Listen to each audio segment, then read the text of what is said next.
너 임마 밖에서 무슨 짓을 하고 돌아다니는 거야? 네, 제가 뭐요? 너 지금 당장 통장 내놔봐, 당장! 뭔데요? 제 통장을 아버지가 왜요? 너 임마 도박하고 돌아다닌다며?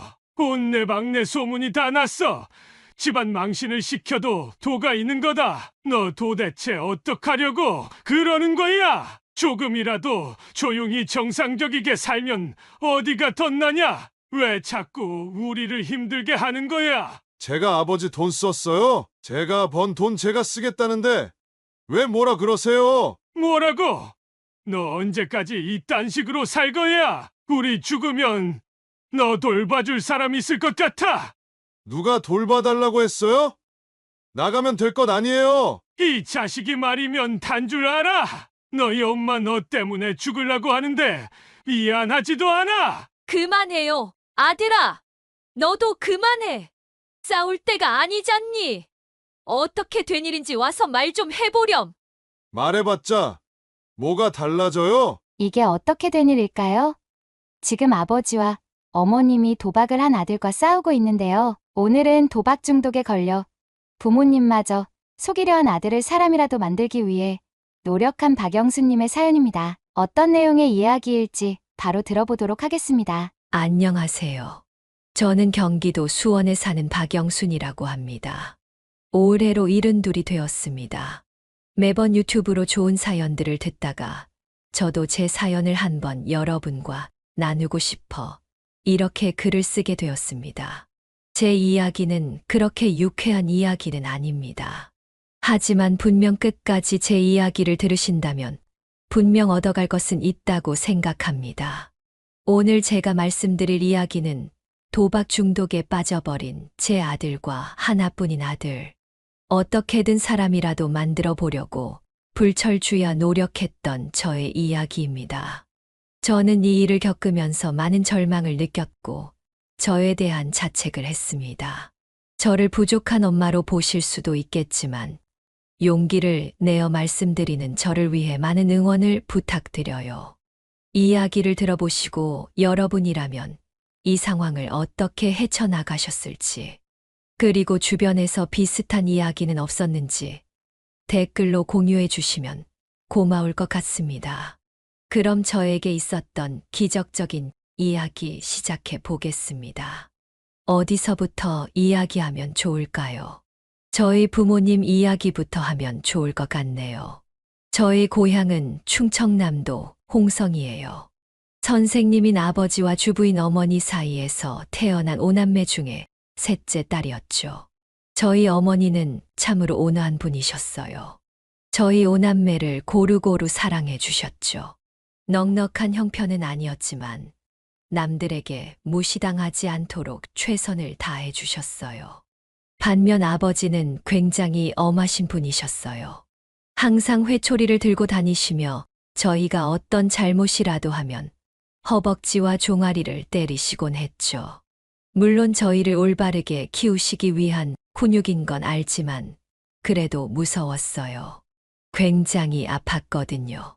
그래서 눈치가 빨랐던 저는 아버지가 계실 땐 까불지 않았답니다.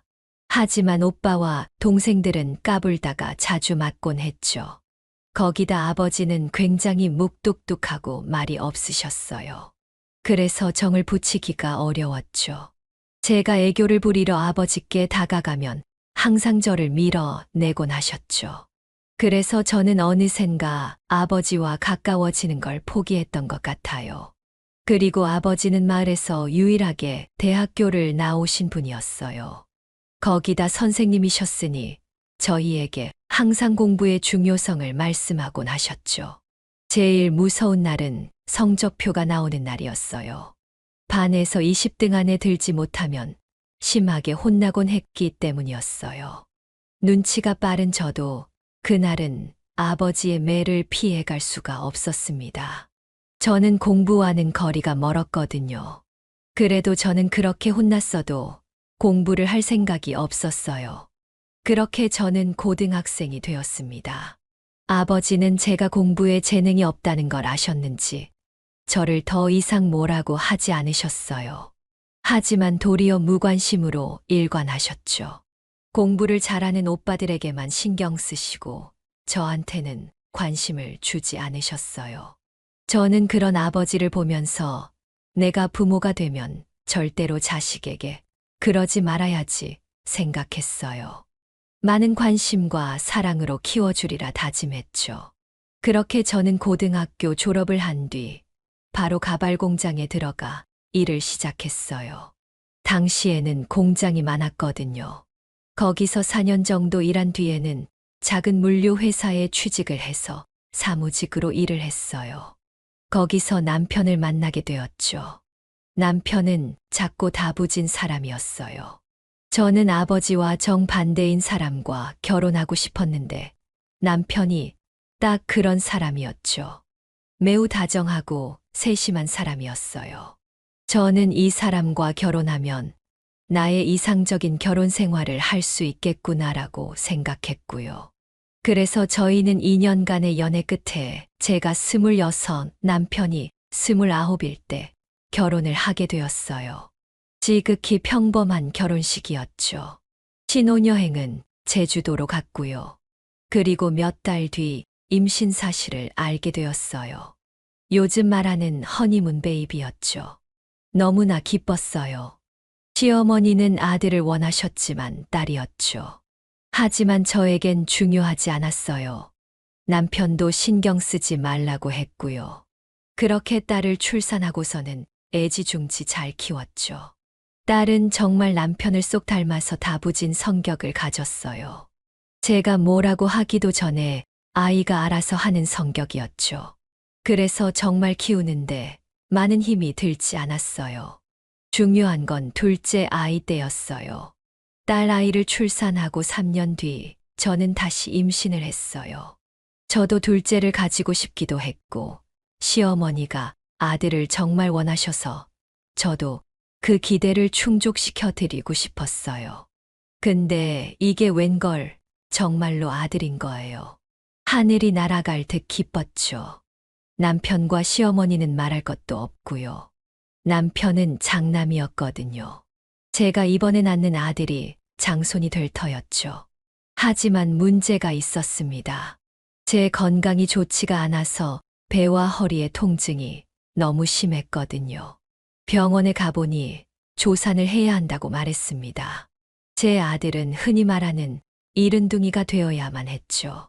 저는 그래서 마지막 월경을 한 뒤 36주 만에 아이를 조기 출산해야만 했습니다. 그렇게 아들은 1kg도 안 되는 무게로 세상에 나왔죠. 저는 너무 무서웠어요.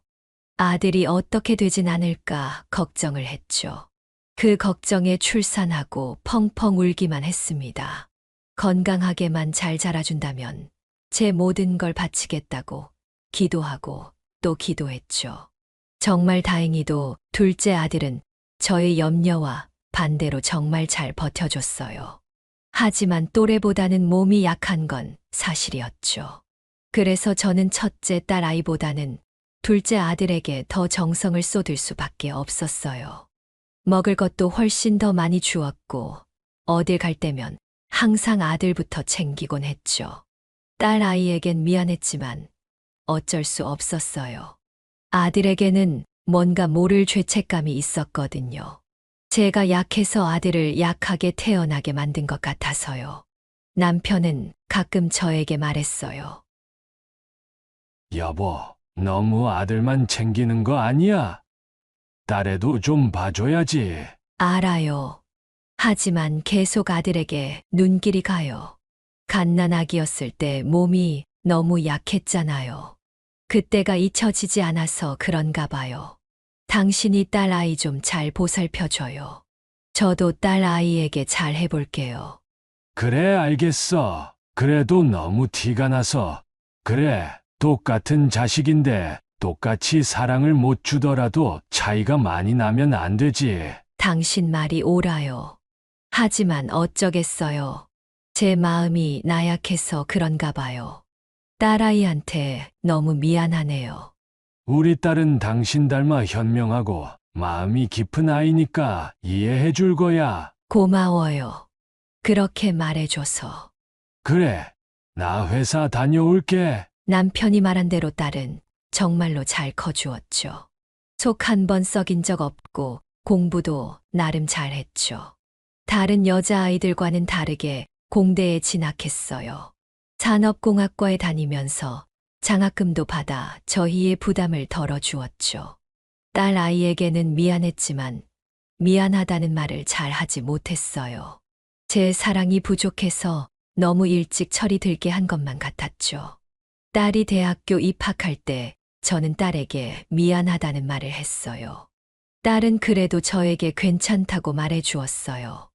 엄마, 나는 진짜 괜찮아. 엄마는 나 충분히 사랑해줬어. 아빠도 마찬가지고, 나 봐봐. 잘 자랐잖아. 그니까 너무 미안하지 않아 해도 돼. 고맙다, 딸아. 그렇게 말해주니 나는 더 이상 바랄 게 없구나. 그렇게 저는 마음의 짐을 덜 수 있었죠. 하지만 문제는 아들이었어요.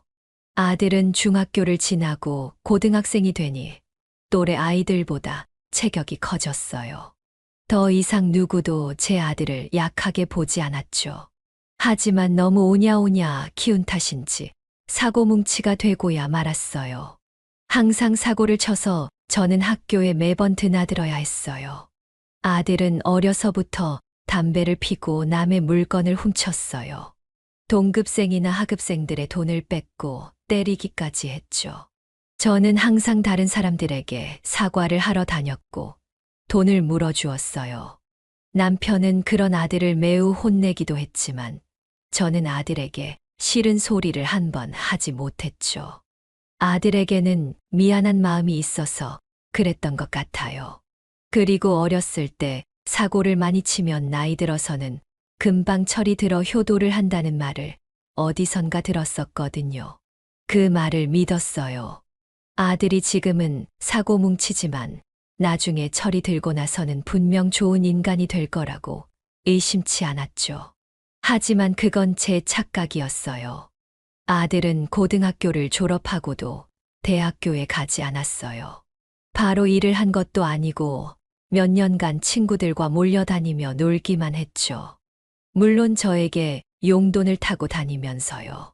한 번은 도저히 안 되겠다 싶어서 아들에게 화를 내었죠. 민식아, 너 도대체 뭐가 되려고 그래? 이제 정신 차리고 뭐라도 해야지. 언제까지 우리한테 얹혀 살면서 놀기만 할 거야. 나도 다 생각이 있어요. 엄마까지 꼰대 담임처럼 그러지 마세요. 제가 화내면 감당 가능하세요? 너 그게 엄마한테 할 말이니? 내가 널 어떻게 키웠는데. 이런 배은망덕한 놈아. 그만 좀 하라고요. 진짜 배은망덕한 게 뭔지 보여줘요. 한 번만 더 저한테 뭐라 그러면 저 진짜 집 나가서 평생 안 들어올 거예요. 아들은 그렇게 오히려 저한테 화를 내고서는 문을 쾅 닫고 집을 나가버렸죠. 심장이 쿵하고 내려앉는 기분이었어요. 저는 주저앉아 울 수밖에 없었죠. 이제야 아들을 원망해봐야 소용없었어요. 다 제 잘못이었거든요. 너무 오냐오냐 키우다 보니 아들은 버릇이 없어졌죠. 어렸을 때는 그래도 아빠 무서운 건 알아서 말을 듣는 척이라도 했는데 이제 머리가 다 커서 남편의 말도 소용이 없었죠. 하지만 이대로 포기할 순 없었어요. 어떻게든 사람 구실이라도 하게 만들어야 했죠. 그래서 저는 화를 내는 방법보다 아들을 잘 구슬려서 어떻게든 뭐라도 하게 만들어야겠다고 생각했어요. 그래서 저는 주변 사람의 도움을 통해 기술을 배울 수 있는 작은 공장을 알 수 있었어요. 금속 원재료를 수입해서 가공해서 큰 기업에 되파는 작은 협력업체였는데 남편의 동생 친구가 하는 곳이었죠. 기술이라도 배우게 하면 그래도 먹고 사는데 문제는 없을 거라 생각했어요. 지금이야 저와 남편이 버는 돈으로 먹여 살릴 순 있지만 저희가 죽으면 아들은 더 이상 먹고 살 수 없을 테니까요. 아마 주변 사람들에게 빌어먹고 살면서 피해를 끼치겠죠. 그런 건 절대 용납할 수 없었어요. 일어나서는 안 되는 일이었죠. 그래서 저는 싫다는 아들을 끌고 억지로 공장으로 향했어요. 엄마, 싫다니까 무슨 기술이야? 무식해 보이게. 아들, 엄마 말 믿고 한 번만 가서 이야기나 좀 들어봐. 그렇게 어려운 일도 아니래. 작은 아빠 친구가 하시는 곳이니까 잘 가르쳐 주실 거야. 이 기술 하나만 배우면 그래도 먹고 사는데 지장은 없다고 하니깐 너도 마음 먹고 잘 배워봐. 진짜 마지막이야. 이야기 들어보기만 할 거야. 들어보고 싫으면 안 할 거고. 그래, 알겠어. 너 마음대로 해. 너는 한다면 하는 애잖아. 난 알고 있어. 너는 무궁무진한 가능성을 가진 아이야. 알았어. 그만해. 부담스러워 죽겠네. 가보면 될 거 아니야. 가보면. 다행히 아들은 제 말을 듣고 순순히 공장으로 향했죠. 그때까지만 해도 희망에 가득 찼죠. 아들은 생각보다 열심히 공장장의 말을 들었습니다. 공장장에게 제가 미리 사정을 해놓았고, 다행히도 공장장은 아들을 자극하지 않고 잘 구슬려서 일을 같이 해보자고 했습니다. 아들은 그렇게 그 공장에서 일을 시작하게 되었고, 착실히 일을 배워갔습니다. 가끔씩 술을 먹다가 일을 빼먹기도 하고, 일을 가르쳐주는 사수와 다툼이 있었다는 말을 들었지만, 아들이 살면서 이렇게 뭔가를 꾸준히 했던 일은 없었기에 저는 안심을 했습니다. 그렇게 몇 년이 지났습니다. 아들은 나이가 30을 바라보고 있었죠. 저는 아들에게 결혼 이야기를 꺼냈습니다. 아들아, 혹시 만나는 사람 있니? 있으면 엄마 좀 소개시켜 줘봐. 없어 있어도 안 보여줘? 왜 안 보여줘? 엄마가 며느리 데려오면 진짜 잘해줄 텐데. 술집 여자도 괜찮아. 뭐, 술집 여자? 놀라기는 농담이야. 농담. 그런 농담을 하니. 놀랐잖아. 아니, 너도 이제 결혼을 해야 되지 않겠니? 언제까지 여기서 살 거야? 계획은 있어. 돈은 좀 모아뒀니? 또 그러네. 요즘 잠잠하다 했더니 또 시작이야. 나도 몰라. 내 인생 내가 알아서 살게 좀 냅둬. 엄마가 이런 것도 하나 못 물어봐. 사람 스트레스 받게 왜 결혼 이야기를 꺼내냐고. 짜증나 돌아버리겠어. 내가 알아서 생기면 보여줄 테니까 가만히 좀 냅둬. 알겠다. 기분 나빴다면 미안하다. 그냥 조금 걱정이 돼서 그랬어. 난 나갔다 오마. 방에서 담배 좀 작작 피고. 진짜 짜증나. 아들에게 저는 여전히 꼼짝하지 못했고, 아들은 제가 한마디라도 꺼내면 화를 내거나 짜증을 냈어요. 아들이 무서웠다기보다는 제가 심기를 건드리면 잘못 어긋나갈까봐 그게 무서웠죠. 그렇게 몇 달이 지나 아들은 30살이 되었죠. 저는 그래도 아들이 몇 년 동안 기술을 배우면서 돈을 꾸준히 모아왔다고 생각했어요. 하지만 그게 아니었어요. 남편 친구 동생인 공장장에게 전화가 와서 알게 되었죠. 형수님, 민식이 얘기 좀 들으셨어요? 아니요. 무슨 얘기요? 민식이가 뭐 잘못이라도 했나요? 아니요, 잘못이라기보다 최근에 몇 달치 월급도 가불해 가고 일에도 집중을 못하는 것 같아서요. 듣기로는 술집 여자애한테 꼬드김 당해서 도박에 손을 좀 댄 것 같아요. 뭐라고요? 도박이요? 내 금액은 모르지만 알아보셔야 할 것 같아서 전화드렸어요. 저는 그 말을 듣곤 자리에 풀썩 주저앉을 수밖에 없었어요. 아들이 사람을 가장 크게 망하게 하는 것 중 하나인 도박에 손을 댔다는 걸 믿고 싶지 않았죠. 알고 보니 아들은 자주 다니는 술집 여자를 마음에 들어 했고 실제로 교제까지 했나 봐요. 하지만 그 술집 여자는 도박에 빠져 있는 여자였고 아들도 그 여자를 따라 했다가 중독이 되어버린 거였죠. 저는 이 사실을 남편에게 말했어요. 남편도 엄청나게 충격을 받아 했죠. 화가 머리 끝까지 났는지 안절부절하지 못했죠. 저는 무슨 일이라도 일어날까 두려웠어요. 그날 밤 아들이 술에 약간 취한 상태로 들어왔어요. 방에 들어가는 걸 남편이 붙잡았죠. 너 임마 밖에서 무슨 짓을 하고 돌아다니는 거야? 네? 제가 뭐요? 너 지금 당장 통장 내놔봐, 당장! 뭔데요? 제 통장을 아버지가 왜요? 너 임마 도박하고 돌아다닌다며! 온내방내 소문이 다 났어. 집안 망신을 시켜도 도가 있는 거다. 너 도대체 어떡하려고 그러는 거야? 조금이라도 조용히 정상적이게 살면 어디가 덧나냐? 왜 자꾸 우리를 힘들게 하는 거야? 제가 아버지 돈 썼어요? 제가 번 돈 제가 쓰겠다는데 왜 뭐라 그러세요? 뭐라고? 너 언제까지 이딴 식으로 살 거야? 우리 죽으면 너 돌봐줄 사람 있을 것 같아? 누가 돌봐달라고 했어요? 나가면 될 것 아니에요. 이 자식이 말이면 단 줄 알아? 너희 엄마 너 때문에 죽으려고 하는데 미안하지도 않아? 그만해요. 아들아, 너도 그만해 싸울 때가 아니잖니. 어떻게 된 일인지 와서 말 좀 해보렴. 말해봤자 뭐가 달라져요? 됐어요. 그리고 아들은 문을 쾅 닫고 나가버렸죠. 다신 돌아오지 않을 것처럼요. 됐어.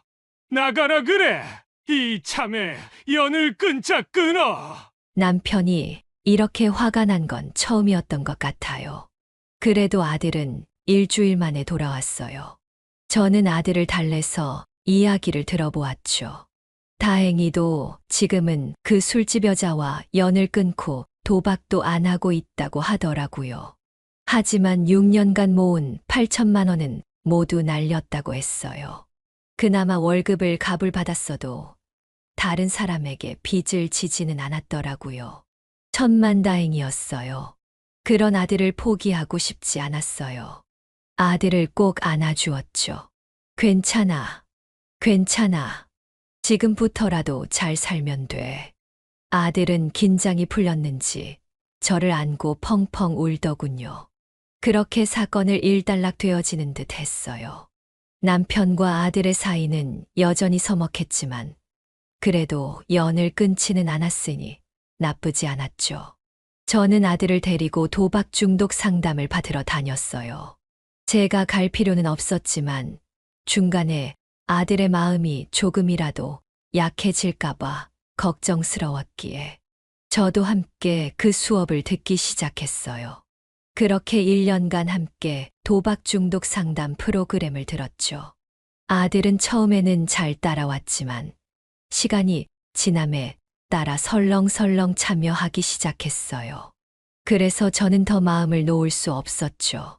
그렇게 아들은 1년간의 수업, 그리고 1년간의 추후 관리를 통해 완전히 도박 중독에서 빠져나온 것 같았어요.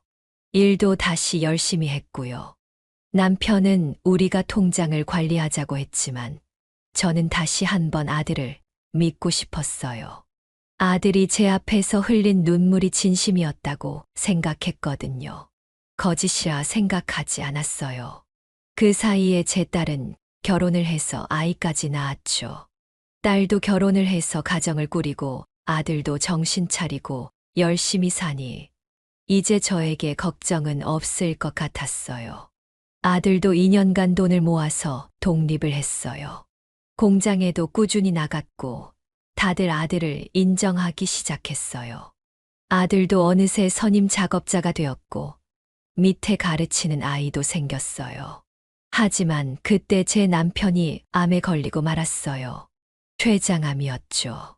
작년에 건강검진을 받을 때는 발견을 못했는데 점점 허리와 배의 통증을 느껴 정밀 검사를 해보니까 나왔어요. 췌장암은 암 중에서도 발견하기 힘들고 치유하기도 어려운 암이어서 저는 너무 절망스러웠어요.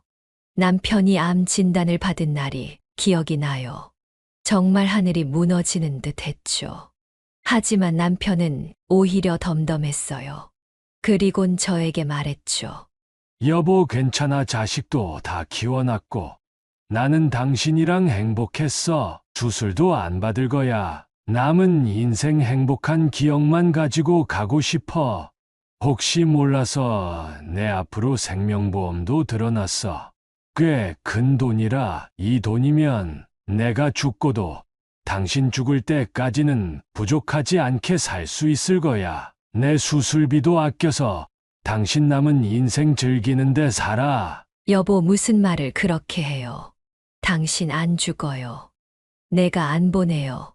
당신 가면 나 혼자 어떻게 살아요? 다 살 수 있어. 그게 날 위한 거야. 여기서 재밌게 살다가 때 되면 어차피 위에서 만날 텐데. 안 그래? 그러니까 내 부탁 들어줘. 남은 기간 안 가본 곳에 가보고 싶어. 남편은 해외여행을 가자고 권했죠. 둘 다 살면서 한 번도 해외를 가본 적이 없었거든요. 가장 가보고 싶었던 프랑스로 갔습니다. 남편이 에펠탑을 꼭 보고 싶다고 하더라고요. 저희는 가서 사진도 찍고 여러 기념품도 샀습니다. 순탄한 여행은 아니었습니다. 남편은 많은 진통제와 약을 먹었어야 했고, 그날 컨디션에 따라 당일 일정을 취소해야 할 때도 있었습니다. 그걸 지켜보는 저는 너무 슬프고 힘들었습니다. 남편을 편하게 하기 위해 당장 여행을 그만두고 싶었지만 남편이 정말 원하는 일이었기 때문에 그러지 못했습니다. 그게 남편을 위한 일이라고 생각했죠. 남편은 매우 힘들어했지만 자기가 가고 싶은 곳에 갈 때마다 굉장히 행복해 했습니다. 저는 그걸 보며 위안을 삼았죠.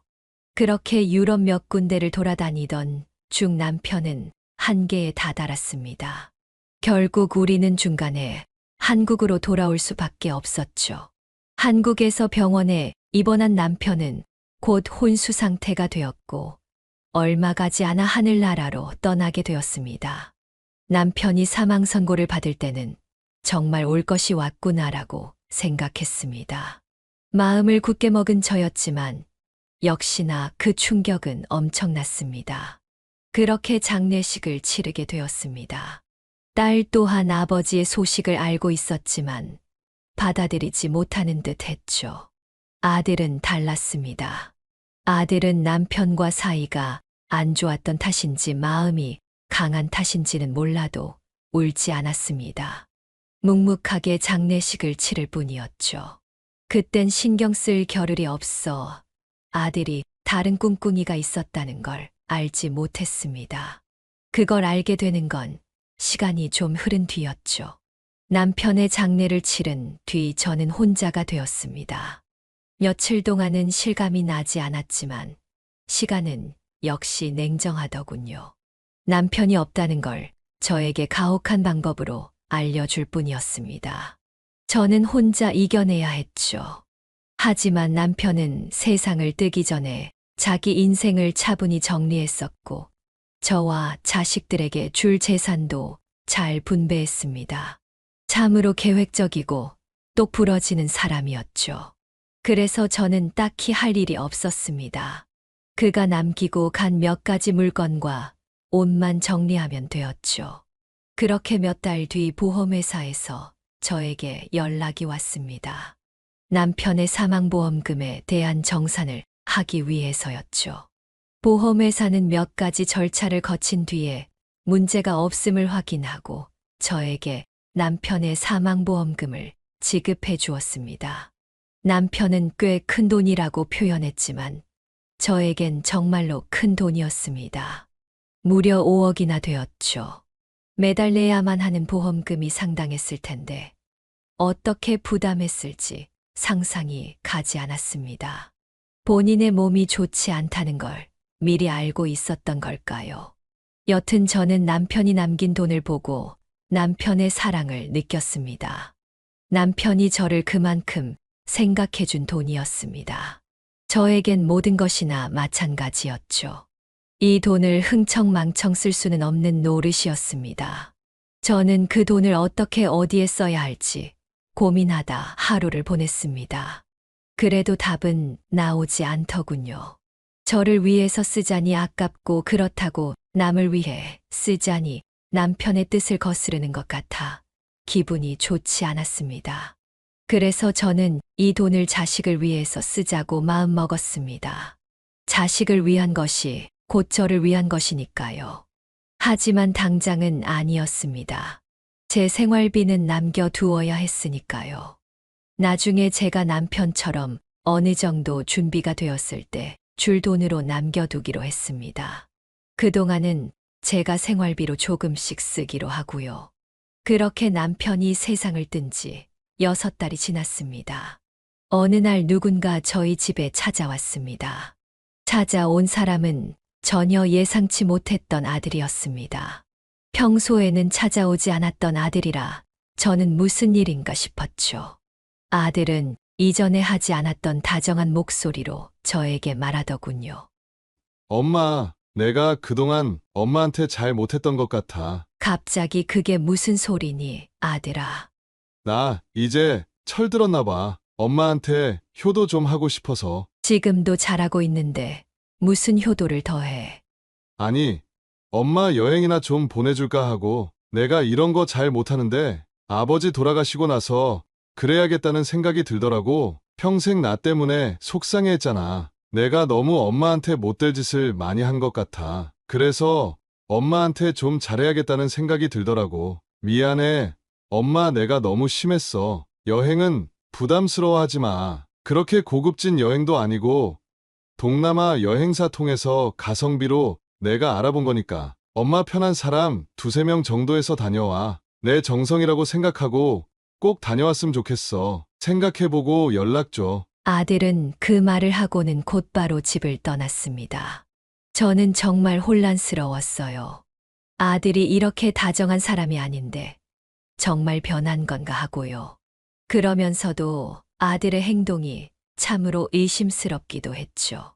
의심을 하는 제가 밉기도 했어요. 하지만 어쩌겠어요. 평생 아들을 보면서 산전대, 직감이라는 게 있었어요. 그래도 아들이 그렇게 말하는데 가지 않을 수 없어서 평소에 친하게 지내던 동네 친구 2명과 함께 베트남 여행을 가기로 했어요. 친구들은 공짜로 가는 여행에 굉장히 즐거워 하더군요. 저희는 아들이 불러준 대형 택시를 타고 공항으로 향했어요. 아들은 마중까지 나와서 저와 친구들의 체크인까지 도와주고 출국장으로 갈 때까지 저희를 기다려 주었죠.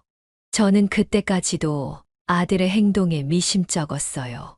엄마, 가서 무슨 일 생기면 꼭 연락하고 조심히 다녀와. 친구들 또한 그런 아들의 행동이 희한한지 저에게 와서 왜 갑자기 저렇게까지 변했냐면서 물어보곤 했죠. 저는 찜찜한 마음을 거둘 수가 없었어요. 아들은 출국장 앞에서 제가 떠나는 것까지 보고선 자리를 떴고 저도 안으로 들어왔어요. 하지만 저는 불안한 마음이 계속 떠나지 않았죠. 그래서 결국 저는 여행을 가지 않기로 했어요. 집으로 돌아가기로요. 저는 당황한 친구들에게 최대한 둘러대고는 잘 다녀오라고 얘기하고 집으로 가는 택시를 탔어요. 물론 친구들에겐 누구에게도 이 사실을 말하지 말라고 신신당부했죠. 집으로 가는 길이 그렇게 멀게 느껴지는 건 처음이었죠. 불안한 기운이 저를 맴돌았죠. 아들은 돈이 충분치 않은 상태인데 몇백만 원씩 들여서 저와 제 친구들까지 여행을 보내줄 리가 없었거든요. 분명 무슨 꿍꿍이가 있어서 저를 여행에 보내려고 했던 거죠. 만약 제 감이 틀렸다면 저는 분명 아들에게 죽을 죄를 진 거겠죠. 하지만 저는 확실했어요.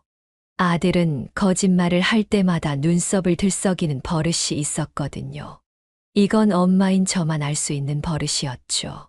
저희 집에 찾아왔을 때 아들은 말할 때마다 계속해서 눈썹을 들썩였기에 저는 더 의심할 수밖에 없었어요.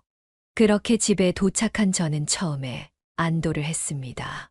왜냐하면 바뀐 게 없었기 때문이죠. 집안도 깨끗했고 뭐 하나 달라진 것 없었거든요. 저는 아들을 의심한 죄책감을 느꼈습니다. 왜 나는 불확실한 증거를 가지고 아들을 의심했는지 한참을 탓했죠. 그렇게 소파에 앉아 자책을 하고 있는 도중 뭔가 제 머릿속을 스쳐갔습니다. 바로 남편이 남겨준 보험금이 있는 통장이었죠. 그래서 저는 그 통장을 숨겨둔 장롱으로 가서 마구 뒤지기 시작했습니다. 하지만 아무리 찾아봐도 통장은 나오지 않았죠. 저는 그 자리에 주저앉아 절망하기 시작했습니다. 제 불길한 예감이 맞았기 때문이죠. 저의 인감도장도 없어졌더군요. 저는 어떻게 해야 할지 몰라 제 딸에게 전화를 했죠. 딸은 참으로 침착하게 대응했습니다. 엄마 일단 침착해. 오늘 엄마 통장을 가져갔으니까 바로 사용하진 못할 거야. 요즘엔 아무리 인감도장 있다고 하더라도 바로 돈 쓰려면 시간이 좀 걸릴 테니까 일단 바로 민식이 이놈이 돈을 빼내기 전에 어디 있는지 알아야 하니까 바로 경찰에 신고해. 경찰, 아들을 경찰에 신고하란 말이야? 그래야지 엄마가 무슨 수로 민식이를 찾을 거야. 경찰에 신고 안 하면 아빠가 남겨둔 돈 다 어디론가 사라질 텐데 괜찮아. 그 돈 잃기 싫으면 빨리 경찰에 신고해. 엄마가 안 하면 내가 할 테니까. 경찰에 신고하면 민식이는 어떻게 되는데? 어떻게 되긴. 그런 멍청한 놈은 정신 좀 차리게 콩밥을 먹여야지. 저는 딸의 말을 듣고 굉장히 혼란스러웠습니다.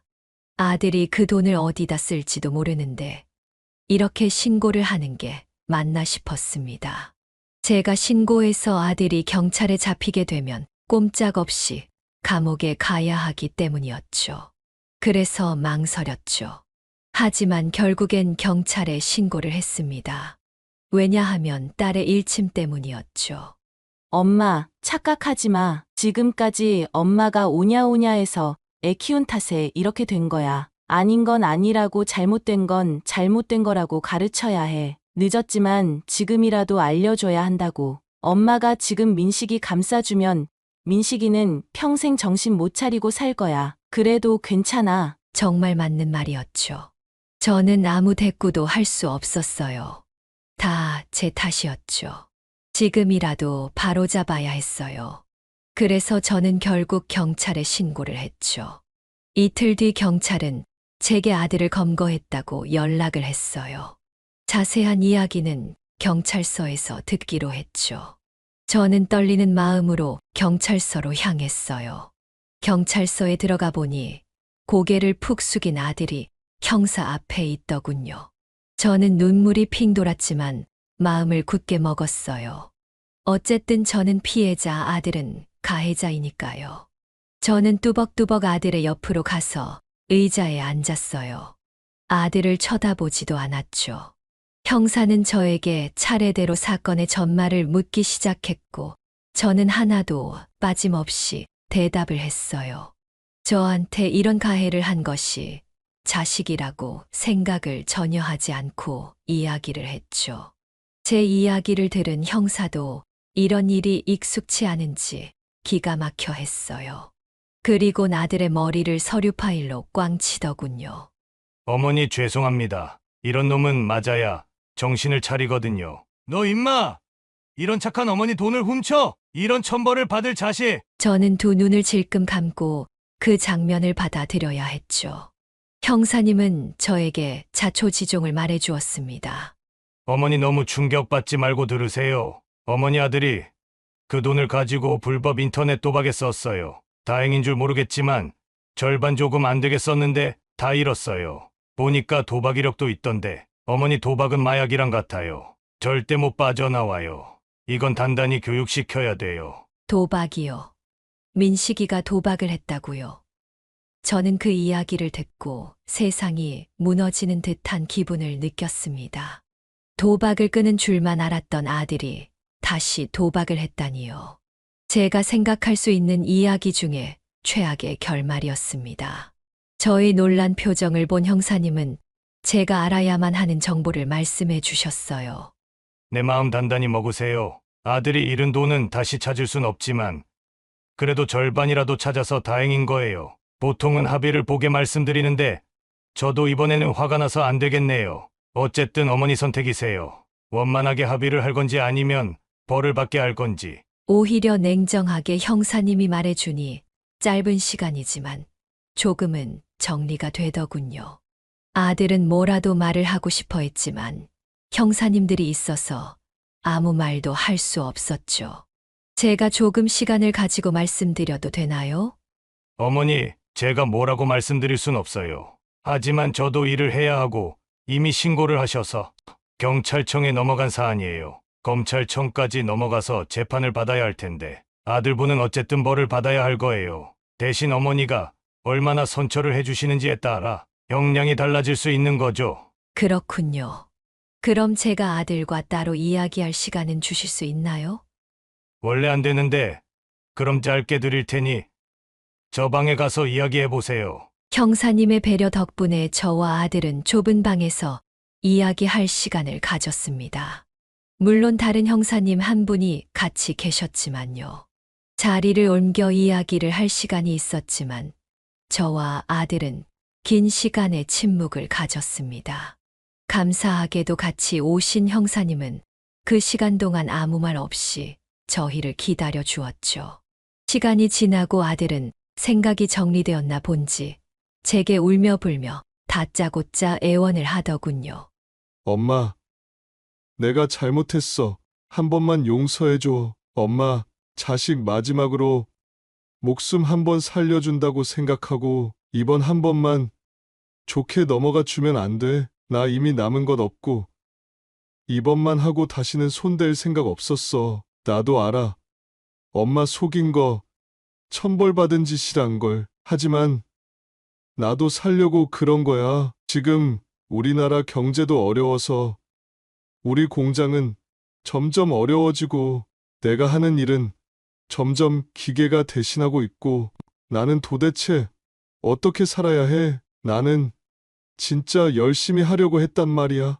더 이상 할 수 있는 것도 없고 어떻게든 돈을 벌어서 엄마한테 효도하려고 했어. 엄마, 돈 다시 다 벌어서 엄마한테 갚으려고 했단 말이야. 나 믿지? 엄마, 내가 앞으로 고생하면서 범죄자로 사는 꼴 보고 싶어. 엄마는 그럼 범죄자의 엄마가 되는 거야. 그러니까 제발 나 좀 살려줘. 아들은 있는 말 없는 말 다 해가면서 지금 상황을 어떻게든 좋게 넘기려 하더군요.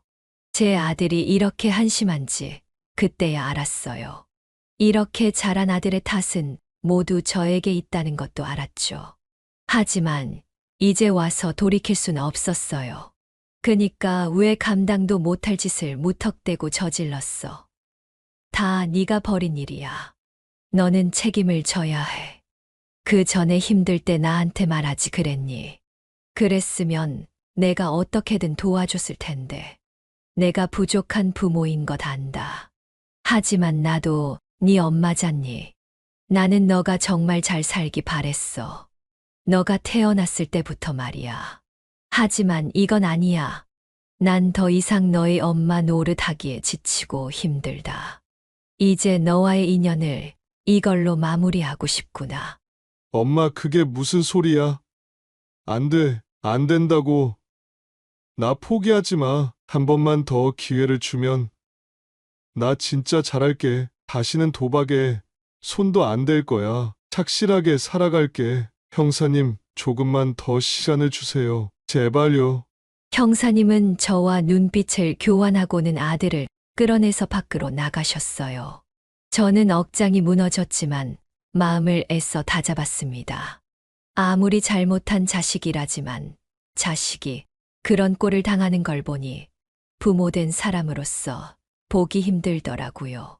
하지만 아들은 돌이킬 수 없는 강을 이미 건넜고 저 또한 사람이기에 받은 마음의 상처가 너무나도 컸습니다. 저는 그렇게 경찰서를 나왔고 집으로 향했습니다. 결국 아들의 사건은 검찰에게 넘어갔고 아들은 3년의 시간을 구형받았습니다. 판사님도 그 시간에 이견이 없는지 형은 그대로 구형이 되었죠. 아들은 재판장에서도 고개를 푹 숙이고 있었고 저 또한 그랬습니다. 아들의 죄는 저의 죄와 마찬가지니까요. 그렇게 저는 재판장을 빠져나왔고 다시 일상으로 돌아갔습니다. 그 이후 3년은 저에게 지옥 같은 시간이었죠. 한 번도 면회를 가지 않았습니다. 갔다면 아들의 말에 현혹될 수도 있었고 마음이 약해질 수도 있었기 때문입니다. 벌은 벌대로 받아야 하는 게 세상의 이치니까요. 면회를 가고 싶은 마음은 굴뚝 같았지만 저는 그럴 때마다 저를 벌하는 것처럼 그 마음을 참아야 했죠. 마치 수행자가 된 것 같았어요. 다른 이야기를 좀 더 하자면 저는 남편의 돈을 쓰지 않고 지냈습니다. 나이는 좀 있었지만 집 근처 건물의 청소부 자리를 소개받아 하기 시작했죠. 큰 건물이 아니라 그렇게 일이 힘들지 않았고 같이 일하는 동료들과 사람들이 다들 친절해서 할만했습니다. 물론 남은 돈으로도 여생을 즐길 수 있었겠지만 이 돈은 쓸 수가 없었죠. 월 250만 원인 월급도 꽤 충분해서 돈을 쓰고도 충분히 저금할 수 있는 돈이었습니다. 돈을 모아서 제 딸과 손녀에게 주고 싶었죠. 그렇게 지내다 보니 3년이란 시간이 지났습니다. 저는 아들이 출소하는 날 감옥 앞으로 가서 아들을 기다렸죠. 몇 시간 정도 지났을까 아들이 나왔습니다. 아들은 눈이 부신지 햇살을 쳐다보고는 다시 땅을 쳐다보고 걸어왔습니다. 그러다 앞을 보고는 저를 발견했는지 걸음을 멈추더군요. 우리 둘은 한참을 말을 하지 않고 쳐다만 봤습니다. 그러다 저는 사온 하얀 두부를 내밀었죠. 아들은 천천히 다가와 그 두부를 우적우적 먹기 시작했습니다. 참 쩝쩝거리며 잘 먹더군요. 아들은 점점 먹으면서 속이 막히는지 가슴을 두드렸고 이내 눈물을 흘리기 시작했습니다. 저도 눈물이 날 뻔했지만 가까스로 참을 수 있었죠. 제가 아들이 출소한 날 가기 전에는 아들이 저를 원망스럽게 생각할 거라고 생각했습니다. 하지만 아니었습니다. 아들은 두부를 먹더니 제 앞에 무릎을 꿇고 절을 했습니다. 뭔가 깨달은 듯한 행동이었죠. 저는 그 모습을 보고 싶었던 거였습니다. 이제야 남편 볼 면목이 서더군요. 저는 원래부터 이래야 했던 겁니다. 처음부터 훈육을 잘 시켜야 했던 거였죠. 참으로 오래 걸렸던 훈육이었습니다. 저와 아들은 함께 집으로 향했습니다. 택시를 타고 가면서 우리는 아무 말도 하지 않았지만 그래도 많은 대화를 한 것 같았습니다. 말을 하지 않아도 통하는 게 있었죠. 집에 와서야 아들은 저에게 말하더군요.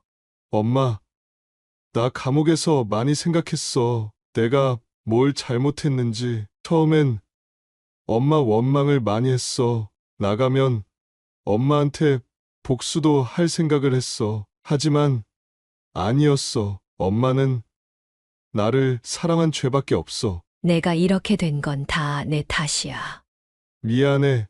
진심으로. 그렇게 말해줘서 고맙다.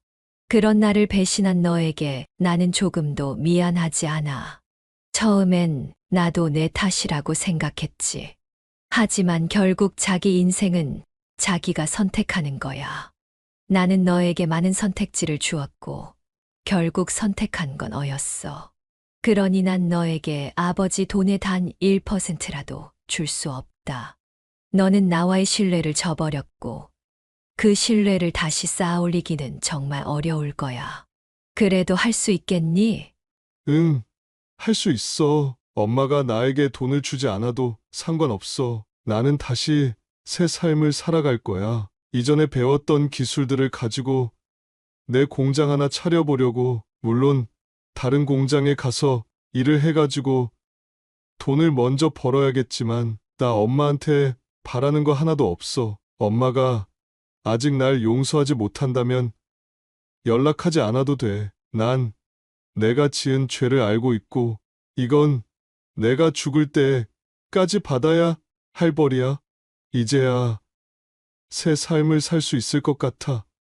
엄마한테 고마워. 아들은 해탈한 것 같은 표정이었죠.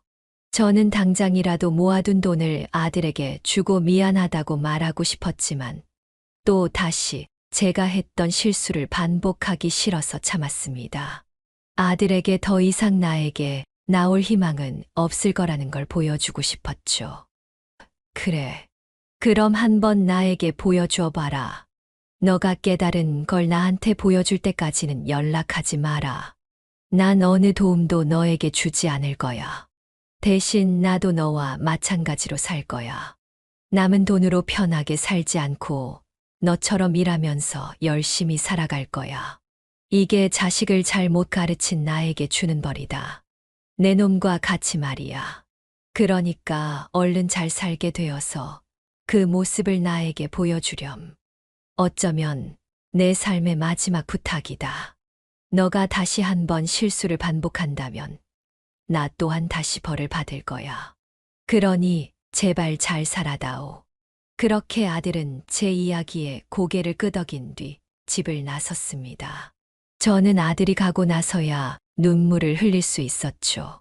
그게 슬픔의 눈물인지 기쁨의 눈물인지는 아직도 모르겠답니다. 이 이야기의 끝이 어디일까 궁금하시죠? 지금부터 말씀드릴게요. 아들이 그렇게 집을 나섰고 난 뒤 5년이 지났습니다. 아들은 열심히 일해서 자신만의 공장을 차렸습니다. 그리곤 스스로 도박 중독 센터에 다니면서 치료를 했죠.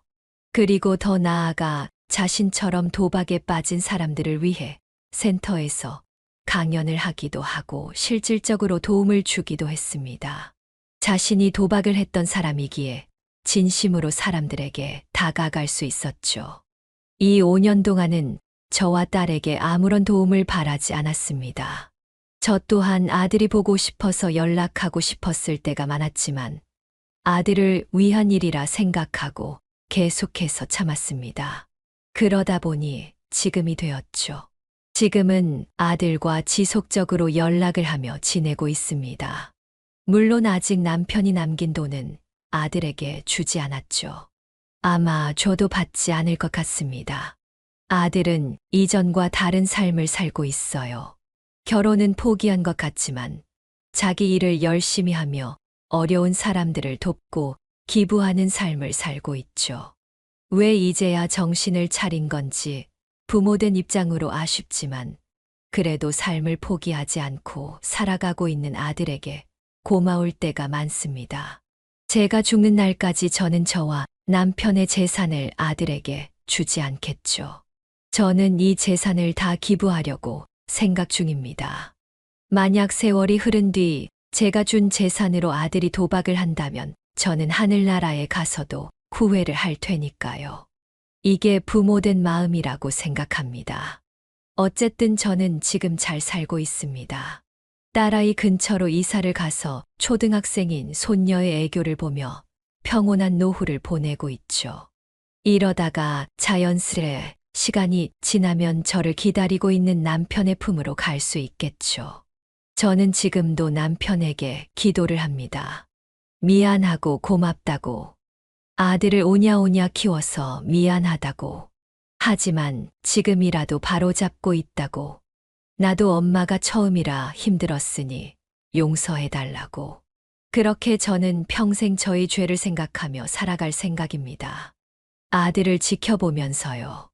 아들도 자신이 저지른 죄에 대해 평생 속죄를 하며 살아가야겠죠. 하지만 생각하시는 것처럼 그렇게까지 우울한 삶은 아닙니다. 언제나 삶엔 희망이 있으니까요. 제 이야기는 여기까지입니다. 여러분들 중에 혹시 저와 비슷한 분들이 있으신가요? 어떻게 고난을 헤쳐나가셨을지 궁금하네요. 만약 비슷한 일이 없더라도 여러분이라면 어떻게 했을지 궁금합니다. 많은 분들의 의견을 듣고 싶네요.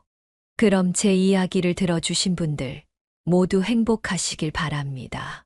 감사합니다.